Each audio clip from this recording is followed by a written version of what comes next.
Hello dear students of class 11th। आज के इस लेक्चर में हम सभी orthogonal unit triad that is I cap, J cap, K cap vectors को सीखेंगे, जानेंगे कि ये क्या होते हैं। वेरियस टाइम हम सभी किसी वेक्टर को रिप्रेजेंट करने के लिए x I cap, Y J cap, Z के कैप etc को यूज करते हैं। ये I cap, J cap, K cap क्या है इन्हें हम समझेंगे।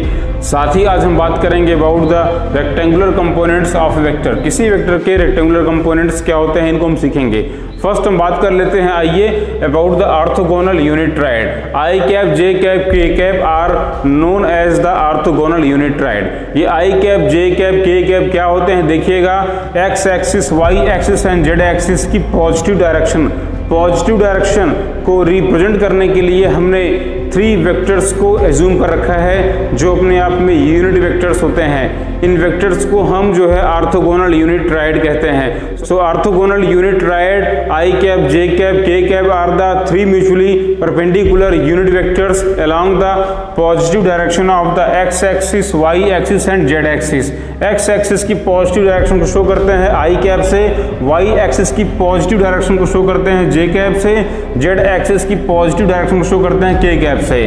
फॉर एग्जाम्पल यदि कोई वेक्टर हमारा एक्स एक्सिस के अलॉन्ग है स्मॉल एक्स की डिस्टेंस पर तो उसे लिखा जाएगा एक्स आई कैप। इसी तरीके से कोई वेक्टर यदि वाई एक्सिस के अलॉन्ग है स्मॉल वाई की डिस्टेंस पर उसे लिखा जाएगा वाई जे कैप। और कोई वेक्टर यदि जेड एक्सिस के अलॉन्ग है स्मॉल जेड की डिस्टेंस पर तो उसे लिखा जाएगा जेड के कैप। सो आई cap, J cap, K cap अपने आप में यूनिट वेक्टर्स होते हैं और म्यूचुअली परपेंडिकुलर होते हैं। So magnitude of the I cap equal to magnitude of the J cap equal to magnitude of the K cap equal to 1। ठीक है, ये सभी अपने आप में यूनिट वेक्टर्स होते हैं, राइट। सो आप सभी को आई cap, J cap, K cap का कॉन्सेप्ट समझ में आ गया होगा।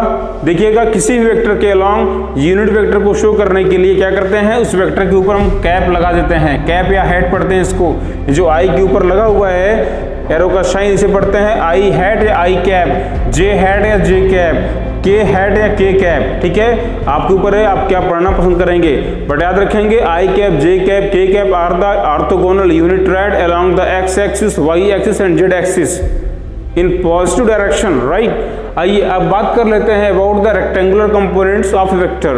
देखिएगा रेक्टेंगुलर वर्ड का प्रयोग हम सभी जो है 2 डायमेंशन में ही करते हैं। रेक्टेंगल मतलब होता है आपका एक ऐसा ज्योमेट्रिकल फिगर जो 2 डायमेंशनल हो, जिसमें लेंथ होती है, ब्रेड्थ होती है और ये अपने आप में क्वाड्रिलेटरल होता है, अपोजिट साइड्स आपस में सेम लेंथ की होती हैं। ठीक है, समझ गया ना। और इसका at least one of the interior angle 90 degree का होता है। सभी एंगल्स जो होते हैं वो 90 डिग्री के होते हैं। So rectangular components of vector means if we resolve a vector along 2 mutually perpendicular directions then the vectors such obtained are known as the rectangular components of the first vector.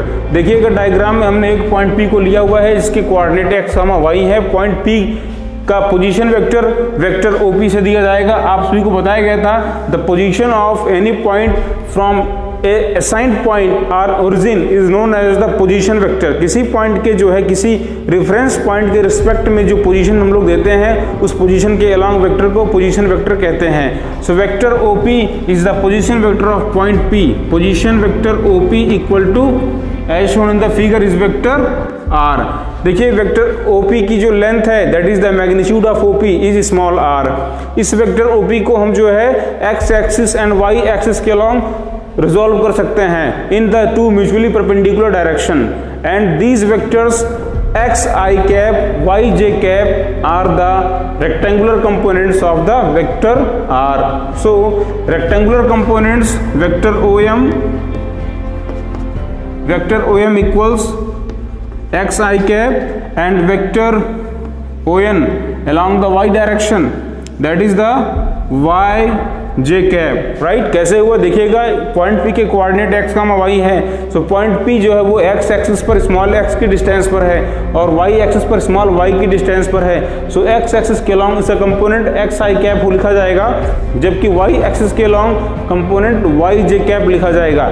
Hence इसके components हो गए x I cap, y J cap along the x and the y axis respectively.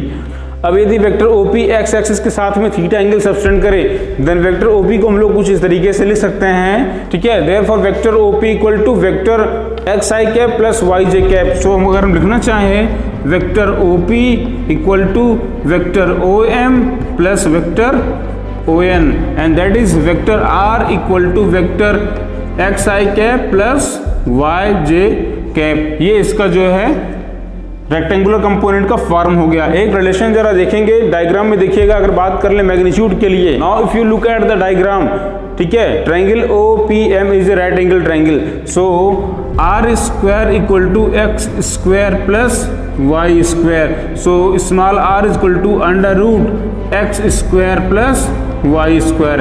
Hence the magnitude of vector O P that is R equal to under root X square plus Y square. वही बात करना चाहें vector हम जो है अगर लिखना चाहें वेक्टर ओपी को कंपोनेंट एक्स आई कैप के फॉर्म में तो लिखेंगे, ठीक है, X equal to R cos theta and Y equal to R sine theta. Note कर लेंगे, ये कंपोनेंट्स के फॉर्म में हो गए, ठीक है, एक्स एंड वाई के वैल्यूज समझ गए। ये जो है एक्स एंड वाई के वैल्यूज मिल गए वेक्टर आर के फॉर्म में। इस तरीके से जो है किसी वेक्टर को हम एक्स एक्सिस वाई एक्सिस के लॉन्ग रिजॉल्व कर सकते हैं यदि हमें पता हो वो वेक्टर का मैग्नीट्यूड कितना है, वो एक्स एक्सिस से कितने एंगल पर टिका हुआ है, सबटेंड है। समझ गए? Note it down.